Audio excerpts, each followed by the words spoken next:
नमस्कार,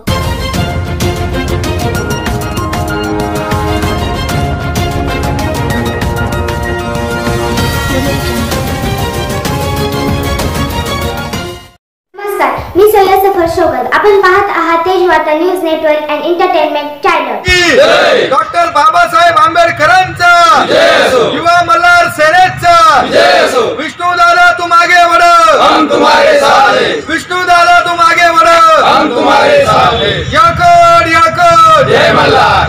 धनगर समाज एकजुटीचा जय असो। तीन शाखेचे अनावरण युवा मल्हार सेनेचे संस्थापक अध्यक्ष विष्णुदादा देवकाते, प्रदेशाध्यक्ष ॲडव्होकेट राजू सर शिंदे, बाळासाहेब सापणकर, मनोज अण्णा पेशा, धनराज सरगर, कैलाची गर्दे यांच्या प्रमुख उपस्थितीमध्ये, त्याचबरोबर चारही तालुक्याचे अध्यक्ष आणि शहराचे पदाधिकारी यांच्या प्रमुख उपस्थितीमध्ये युवा मल्हार सेना महाराष्ट्र राज्य धुळे जिल्हा टीमच्या या तीनही शाखेचे अनावरण या ठिकाणी संपन्न झालेले आहे। युवा मल्हार सेना ही महाराष्ट्रभर अतिशय चांगल्या प्रकारे सामाजिक चळवळ उभी करत आहे।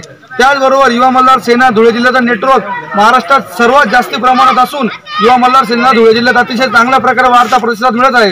येणाऱ्या काळामध्ये देखील युवा मल्हार सेना महाराष्ट्र राज्य विष्णुदादा देवकाते यांच्या अध्यक्षतेखाली व प्रदेशाध्यक्ष ॲडव्होकेट राजू शिंदे सर यांच्या अध्यक्षतेखाली उपप्रदेशाध्यक्ष कैलाची गर्दे यांच्या नेतृत्वात संपूर्ण महाराष्ट्रभर अतिशय चांगल्या प्रकारे काम युवा मल्हार सैनिक करत राहील।